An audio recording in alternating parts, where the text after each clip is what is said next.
कई सालों पहले सोनापुर गांव में एक भयानक हवेली थी, जिसके बारे में तरह तरह की अफवाहें फैली थी। हर किसी का मानना था कि उस हवेली में कोई चुड़ैल का साया है। काफी बार गांव वालों को वहां पर चुड़ैल के होने का एहसास भी हुआ था।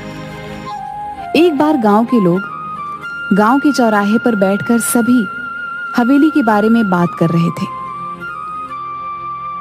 अरे भैया, हवेली में भूत का साया है। मैंने खुद पेड़ों से फूलों को उड़ते हुए खुद हवेली में जाते हुए देखा है। अरे नहीं कल्लू भैया, वहाँ भूत का नहीं, वहाँ पर चुड़ैल का साया है। मैंने 2 पायलों की आवाज सुनी है। अरे सुनील चच्चा, भूत चुड़ैल नहीं, वहाँ तो राक्षस है, राक्षस।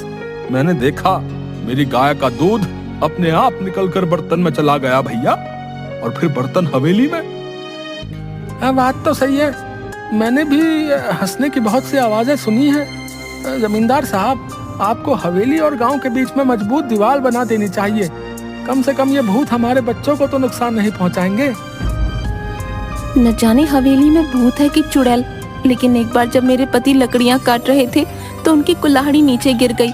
अचानक कुल्हाड़ी न जाने कैसे उड़ते हुए वापस उनके हाथ में आ गई। मेरी तो डर के मारे जान ही निकल गई थी।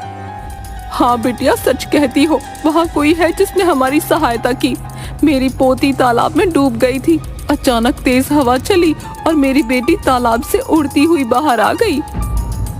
देखो भाइयों, मेरा बेटा अमेरिका से वापस आ रहा है। कुछ दिनों के बाद वो वापस चला जाएगा। उसे इन सब घटनाओं के बारे में खबर नहीं होनी चाहिए। उसके जाने के बाद मैं ये दीवार पक्की करवा दूंगा। गांव के ही किसान का बेटा भीखू खाद लेने शहर जा रहा था। रास्ता हवेली के सामने से ही गुजरता।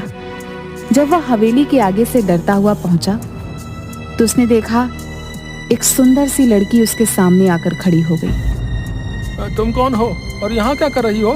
तुम्हें नहीं पता ये हवेली भूतिया है? यहाँ रहना खतरे से खाली नहीं। मेरा नाम किरण है, मैं तो यहीं रहती हूँ।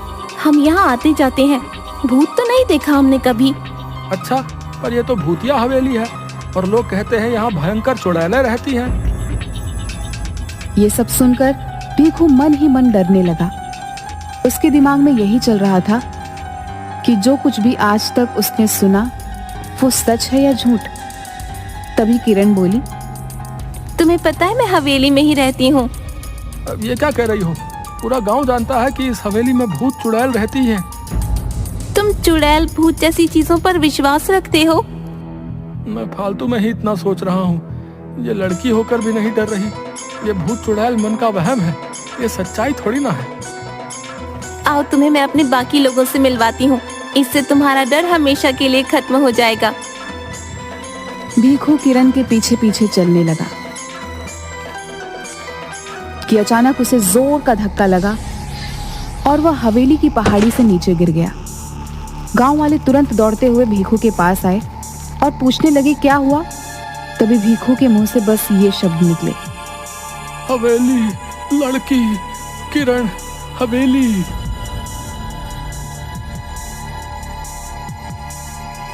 अब तो गांव में डर का भयानक माहौल बन गया था। सबको विश्वास हो गया था कि हवेली में किसी किरण नाम की चुड़ैल का साया है, जिसने भीखू को मार दिया है। इस घटना के अगले दिन ही जमींदार साहब का बेटा राजेश अपने दोस्त मयंक के साथ गांव आ रहा होता है। हे भगवान, शाम हो गई है। हवेली के आगे से गुजरना होगा। अरे राजेश भैया, आप उस हवेली की तरफ मत देखना, कहीं उन चुड़ैलों का साया आप पर भी ना पड़ जाए। अरे राजेश, ये तेरा ड्राइवर क्या कह रहा है? चुड़ैलों का साया? गांव के अंधविश्वासों का तो अपना ही मजा है। अरे ड्राइवर भैया, आप चुपचाप गाड़ी चलाओ ना, ये सब अंधविश्वास है, हम सब ये नहीं मानते। भैया, आज तक इस भूतिया हवेली में कोई एक रात नहीं गुजारी।